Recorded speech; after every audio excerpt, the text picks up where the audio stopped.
DK Shivakumar ಸರ್ಕಾರ ಸಂಪೂರ್ಣ ವಾಸ್ತು ಪ್ರಕಾರ ವಿಧಾನಸೌಧದಲ್ಲಿ ನಡೀತಾ ಇದ್ದಂತಹ ಸುದ್ದಿಗೋಷ್ಠಿಯ ವ್ಯವಸ್ಥೆಯನ್ನ ಬದಲಾಯಿಸಲಾಗಿದೆ.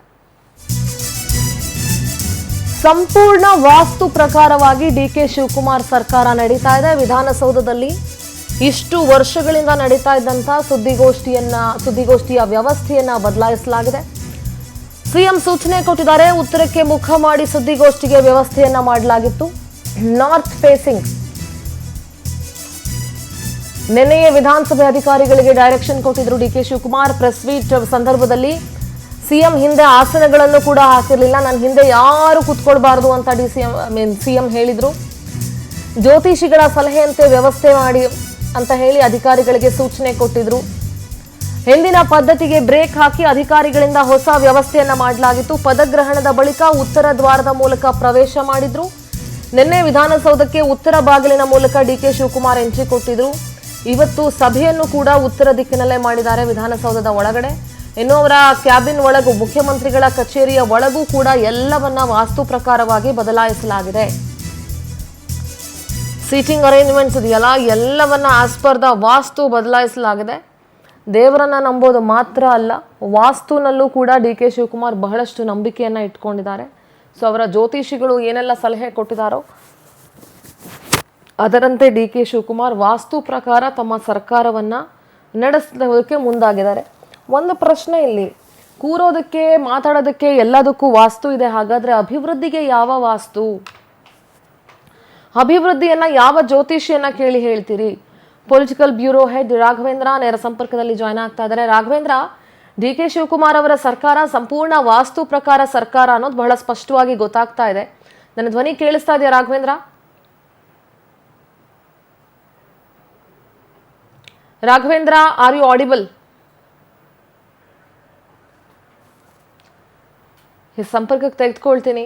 ಅಭಿವೃದ್ಧಿಗೂ ಒಂದು ವಾಸ್ತು ಬೇಕಲ್ಲ, ಹಾಗಾದ್ರೆ ಕರ್ನಾಟಕದ ಅಭಿವೃದ್ಧಿಗೂ ಒಂದು ವಾಸ್ತು ಬೇಕಲ್ಲ. ಅಭಿವೃದ್ಧಿಯನ್ನ ಯಾವ ವಾಸ್ತುವನ್ನು ನೋಡಿ ಮಾಡ್ತೀರಿ ಅನ್ನೋದನ್ನ ಕರ್ನಾಟಕದ ಜನ ಕಾಯ್ತಾ ಇದ್ದಾರೆ.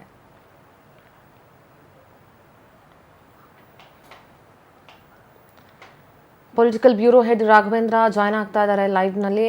ರಾಘವೇಂದ್ರ, ನನ್ನ ಧ್ವನಿ ಕೇಳಿಸ್ತಾ ಇದೆಯಾ? ಡಿಕೆ ಶಿವಕುಮಾರ್ ಅವರ ಸರ್ಕಾರ ಸಂಪೂರ್ಣ ವಾಸ್ತು ಪ್ರಕಾರವಂತೆ ನಡೀತಾ ಇದೆ. ಅವರು ಪೂರ್ವಾಭಿಮುಖವಾಗಿ ನೆನೆ ಪ್ರಮಾಣ ವಚನ ಸ್ವೀಕರಿಸಿದಂತಹ ವಿಚಾರ ಇರಬಹುದು. ಅದಾದ್ಮೇಲೆ ಉತ್ತರ ಬಾಗಿಲಿನಿಂದ ಒಳಗಡೆ ಹೋದ್ರು. ಇವತ್ತು ಮತ್ತು ಉತ್ತರ ದಿಕ್ಕಿನಲ್ಲಿ ಕುತ್ಕೊಂಡು ಪ್ರೆಸ್ ಮೀಟು ಮತ್ತು ಮೀಟಿಂಗ್ಸ್ ಎಲ್ಲವನ್ನ ಮಾಡಿದ್ದಾರೆ. ಸೊ ವಾಸ್ತು ಪ್ರಕಾರ ನಡೀತಾ ಇದೆ ಎಲ್ಲ ಮೀಟಿಂಗ್ಗಳು ಎಲ್ಲವೂ ಅಂತ ಗೊತ್ತಾಗ್ತಾ ಇದೆ. ಸೊ ಏನ್ ಹೇಳ್ತೀರಾ ವಿಚಾರವಾಗಿ ಉತ್ತರದ ಸೀಕ್ರೆಟ್ ಬಗ್ಗೆ ರಾಘವೇಂದ್ರ?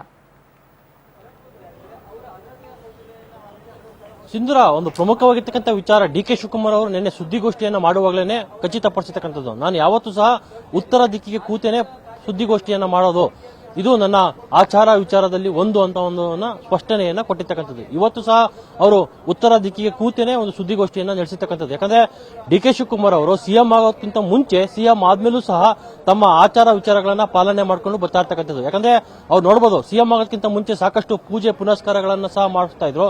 ಜೊತೆಗೆ ಸಾಕಷ್ಟು ಕಾಂಗ್ರೆಸ್ನವರು ವಿರೋಧ ಮಾಡಿದ್ರು ಸಹ ಅವರು ಪ್ರಯಾಗ್ರಾಜ್ಗೆ ಹೋಗಿ ಅಲ್ಲಿ ಸಹ ತೀರ್ಥ ಸ್ಥಾನಗಳನ್ನು ಸಹ ಮಾಡಿಕೊಂಡು ಬಂದಿದ್ರು. ನಂತರ ಸಾಕಷ್ಟು ದೇವಾಲಯಗಳನ್ನು ಸುತ್ತಿದ್ರು. ಜೊತೆಗೆ ಅವರ ಒಂದು ಸಾಕಷ್ಟು ಭಕ್ತಿಯಿಂದ ನೆನೆಯುತ್ತಂತಹ ದೇವರು ಅಜ್ಜಯ್ಯ, ಪ್ರತಿ ವಾರನೂ ಸಹ ಅಜ್ಜಯ್ಯನ ಪೂಜೆಗೆ ಹೋಗ್ತಾರೆ. ಜೊತೆಗೆ ಸಾಕಷ್ಟು ಭಕ್ತಿಯಿಂದ ಅವರನ್ನ ಆರಾಧನೆ ಮಾಡ್ತಾರೆ. ಹೀಗಾಗಿ ಆಚಾರ ವಿಚಾರಗಳಲ್ಲಿ ಡಿಕೆ ಶಿವಕುಮಾರ್ ಅವರು ಎತ್ತಿದ ಕೈ ಅಂತಾನೆ ಹೇಳ್ಬೋದು. ಡಿಕೆ ಶಿವಕುಮಾರ್ ಅವರು ಸಿಎಂ ಆಗಿ ಪ್ರಮಾಣ ವಚನ ಸ್ವೀಕರಿಸಿದ ಬಳಿಕ ಅವರ ಸಿಎಂ ಕೊಠಡಿಗೆ ಸುಮಾರು 3 ರಿಂದ 4 ಮಂದಿ ಜ್ಯೋತಿಷಿಗಳು ಬರ್ತಾರೆ. ಎಲ್ಲೆಲ್ಲಿ ಯಾವ ವಸ್ತುಗಳು ಇರಬೇಕು, ಯಾವ ಕಡೆ ಚೇರ್ ಇರಬೇಕು ಅನ್ನೋದ್ರ ಬಗ್ಗೆನೂ ಸಹ ಏನು ಜ್ಯೋತಿಷ್ಯದ ಆರ್ಡರ್ ಅಂತಾನೆ ಅಲ್ಲೂ ಸಹ ಮಾಡಿರ್ತಕ್ಕಂಥದ್ದು. ಅದೇ ರೀತಿ ಸುದ್ದಿಗೋಷ್ಠಿಯನ್ನ ಮಾಡಿದ್ದು ಸಹ ಉತ್ತರ ದಿಕ್ಕಿಗೆ ಕೂತೇನೆ. ಇನ್ನು ಪ್ರಮಾಣ ವಚನವನ್ನು ಸ್ವೀಕರಿಸುವಾಗ ಇಷ್ಟು ದಿನ ಮಾಡಿರ್ತಕ್ಕಂತಹ ಎಲ್ಲದಕ್ಕೂ ಸಹ ತಿಲಾಂಜಲಿಯನ್ನು ಇಟ್ಟು ನಂತರ ಅವರು ಪೂರ್ವಾಭಿಮುಖವಾಗಿ ಪ್ರಮಾಣ ವಚನವನ್ನ ರಾಜಭವನದಲ್ಲಿ ಸ್ವೀಕರಿಸಿರ್ತಕ್ಕಂಥದ್ದು. ಯಾಕಂದ್ರೆ ಪ್ರತಿ ಬಾರಿನೂ ಸಹ ಪಶ್ಚಿಮ ದಿಕ್ಕಿಗೆ ಎಲ್ಲರೂ ಸಹ ನಿಂತ್ಕೊಂಡು ಪ್ರಮಾಣ ವಚನವನ್ನ ಸ್ವೀಕರಿಸ್ತಾ ಇದ್ರು. ಆದ್ರೆ ಡಿಕೆ ಶಿವಕುಮಾರ್ ಆ ಒಂದು ಆಚಾರ ವಿಚಾರವನ್ನು ಮುರಿದಿರ್ತಕ್ಕಂಥದ್ದು. ಒಟ್ಟಿನಲ್ಲಿ ಏನೋ ಪೂಜೆ ಪುನಸ್ಕಾರಗಳಲ್ಲಿ ಡಿಕೆ ಶಿವಕುಮಾರ್ ಅವರು ಎತ್ತಿದ ಕೈ ಅನ್ನೋದನ್ನ ಇಲ್ಲೂ ಸಹ ತೋರಿಸ್ತಾ ಇರ್ತಕ್ಕಂಥದ್ದು. ಅವರ ಗುರುಗಳಾಗಿರ್ತಕ್ಕಂತಹ ಏನೋ ದ್ವಾರಕನಾಥ್ ಗುರುಗಳಾಗಿರ್ಬೋದು, ಜೊತೆಗೆ ಅವರ ಜ್ಯೋತಿಷಿ ಆರಾಧ್ಯ ಆಗಿರ್ಬೋದು, ಅವರ ಕೊಟ್ಟಂತಹ ಸಲಹೆ ಮೇರೆಗೆ ಅವರು ಎಲ್ಲಾ ಪ್ರತಿಯೊಂದರಲ್ಲೂ ಸಹ ಜ್ಯೋತಿಷ್ಯವನ್ನು ನಂಬಿ ಹೆಜ್ಜೆಯನ್ನು ಇಡ್ತಾ ಇರ್ತಕ್ಕಂಥದ್ದು ಸಾಕಷ್ಟು ಕುತೂಹಲ ಮತ್ತು ಇಂಟ್ರೆಸ್ಟಿಂಗ್ ಅಂತಾನೆ ಹೇಳ್ಬೋದು ಸಿಂಧೂರ. ಆಲ್ ರೈಟ್, ಅಭಿವೃದ್ಧಿ ಯಾವ ವಾಸ್ತು ಪ್ರಕಾರ ಆಗುತ್ತೆ ಅಂತ ನೋಡೋಣ. Raghavendra, thank you so much ನಿಮ್ಮೆಲ್ಲ ಡೀಟೇಲ್ಸ್ಗಾಗಿ. ಎಸ್, ಇವತ್ತಿನಿಂದ ನಮ್ಮ ಸರ್ಕಾರದ ಕೆಲಸ ಆರಂಭ ಆಗಿದೆ ಅಂತ ಹೇಳಿ ಆಫೀಸರ್ಸ್ಗೆ ಡಿಕೆ ಖಡಕ್ ವಾರ್ನಿಂಗ್ ಕೊಟ್ಟಿದ್ದಾರೆ. ಅಧಿಕಾರಿಗಳ ಸಭೆ ಬಳಿಕ ಸಿಎಂ ಡಿಕೆ ಶಿವಕುಮಾರ್ ಹೇಳಿಕೆಯನ್ನ ಕೊಟ್ಟಿದ್ದಾರೆ. ಇವತ್ತಿನಿಂದ ನಮ್ಮ ಸರ್ಕಾರದ ಕೆಲಸ ಪ್ರಾರಂಭ ಮಾಡಿದೀವಿ ಅಂತ ಅಧಿಕಾರಿಗಳ ಸಭೆ ಬಳಿಕ ಸಿಎಂ ಡಿಕೆ ಶಿವಕುಮಾರ್ ಹೇಳಿಕೆ ಕೊಟ್ಟರು.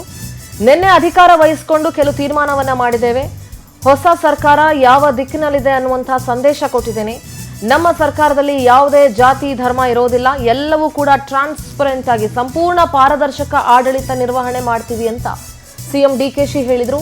ಜನರ ಸಮಸ್ಯೆಯನ್ನ ನಿವಾರಿಸೋದಕ್ಕೆ ಅಧಿಕಾರಿಗಳು ಪಾಸಿಟಿವ್ ಆಗಿ ಚಿಂತನೆಯನ್ನ ನಡೆಸಿ 15 ದಿನಗಳಲ್ಲಿ ಎಲ್ಲ ಇಲಾಖೆಗಳು ಕಾರ್ಯಯೋಜನೆಯಂತೆ ಕೆಲಸ ಮಾಡಬೇಕು. ಇತಿಹಾಸ ನನಗೆ ಓದೋದಕ್ಕಾಗ್ಲಿ ಬರೆಯೋದಕ್ಕಾಗ್ಲಿ ಇಷ್ಟ ಇಲ್ಲ, ಇತಿಹಾಸ ನಿರ್ಮಿಸಬೇಕು ಅಂತ ಹೇಳಿದ್ರು. I don't believe in reading or writing history, I believe in creating the history ಅಂತ ಹೇಳಿದ್ರು. ಅಧಿಕಾರಿಗಳ ಸಭೆಯ ಬಳಿಕ ಸಿಎಂ ಡಿಕೆ ಶಿವಕುಮಾರ್ ಹೇಳಿಕೆ ಕೊಟ್ಟರು. ನಮ್ಮ ಸರ್ಕಾರ ಯಾವುದೇ ಜಾತಿ ಧರ್ಮ ಇನ್ಫ್ಲೂಯೆನ್ಸ್ ಕೂಡ ನಡೆಯೋದಿಲ್ಲ. ಯಾವ ಪ್ರೆಷರ್ ಕೂಡ ಯಾವುದಕ್ಕೆ ಭಾಗಿಯಾಗಬೇಡಿ. ನಾವು ಟ್ರಾನ್ಸ್ಪರೆಂಟ್ ಆಗಿ ಟ್ರಾನ್ಸ್ಪರೆನ್ಸಿ ನಮ್ಮಲ್ಲಿ ಇಟ್ಕೊಂಡು ಯಾವ ಅಧಿಕಾರಿ ಉತ್ತಮವಾಗಿ ಜನರ ಭಾವನೆ ಮೇಲೆ ಆಡಳಿತದಲ್ಲಿ ಜನರ ಸಮಸ್ಯೆಯನ್ನ ಬಗೆಹರಿಸೋ ಪಾಸಿಟಿವ್ ಅಪ್ರೋಚ್ ಯಾವಾಗ ಕೂಡ ಇಟ್ಕೊಂಡು ನೀವು ಕೆಲಸ ಮಾಡಬೇಕು ಅಂತ ಹೇಳಿ ಒಂದು ಸಂದೇಶವನ್ನು ಕೊಟ್ಟಿದ್ದೇನೆ. 15 ದಿನದಲ್ಲಿ ನಿಮ್ಮೆಲ್ಲ ಇಲಾಖೆಯಲ್ಲೂ ಕೂಡ ಒಂದು ಆಕ್ಷನ್ ಪ್ಲಾನ್ ಅನ್ನ ಡಿಪಾರ್ಟ್ಮೆಂಟ್ ಅವರು ಸಿದ್ಧಪಡಿಸಬೇಕು ಅಂತ ಹೇಳಿ ತಿಳಿಸಿದ್ದೇನೆ. ಎಲ್ಲರೂ ಕೂಡ ಅಕೌಂಟಬಲ್ ಆಗಿರಬೇಕು. ಈ ದೇಶದಲ್ಲಿ ವಿದ್ಯಾವಂತರಿಂದಲೂ ನಡೀತದೆ, ಬುದ್ಧಿವಂತರಿಂದಲೂ ನಡೀತದೆ, ಆದರೆ ಪ್ರಜ್ಞಾವಂತಿಕೆ ಬೇಕು ಅನ್ನೋದು ಹಿರಿಯರು ಹೇಳ್ತಾರೆ. ನಮಗೆ ನಿಮಗೆ ಬೇಸಿಕ್ ಕಾಮನ್ ಸೆನ್ಸ್ ಬೇಕು. For every problem there is solution. Positive attitude, positive approach ಇರಬೇಕು ಅಂತ ಹೇಳಿದೆ. ನನಗೆ ಹಿಸ್ಟ್ರಿ ರೀಡ್ ಮಾಡೋಕ್ಕಾಗಲಿ, ಹಿಸ್ಟ್ರಿ ರೈಟ್ ಮಾಡೋಕ್ಕಾಗಲಿ, ಬರೆಯೋಕ್ಕಾಗಲಿ, ಹಿಸ್ಟ್ರಿ ಓದೋಕ್ಕಾಗಲಿ, ಹಿಸ್ಟ್ರಿನ ಬರೆಯೋಕ್ಕಾಗಲಿ ಇಷ್ಟ ಇಲ್ಲ. ಹಿಸ್ಟ್ರಿ ನಿರ್ಮಾಣ ಮಾಡಬೇಕು. ಏನಾದ್ರು ಸಾಕ್ಷಿ ಪಿಟ್ಟುಗಳನ್ನ ಬಿಟ್ಟು ಹೋಗ್ಬೇಕು. ಯಾವಾಗ ನಮ್ಗೆಲ್ಲೆಲ್ಲ ಅವಕಾಶಗಳು ಸಿಕ್ಕಿದೆ ಆ ಕೆಲಸವನ್ನು ಮಾಡ್ಕೊಂಡು ಬಂದಿದ್ದೇವೆ. ಈ ಸರ್ಕಾರ ಕೂಡ ಇದನ್ನ ಆಲೋಚನೆ ಮಾಡ್ತದೆ.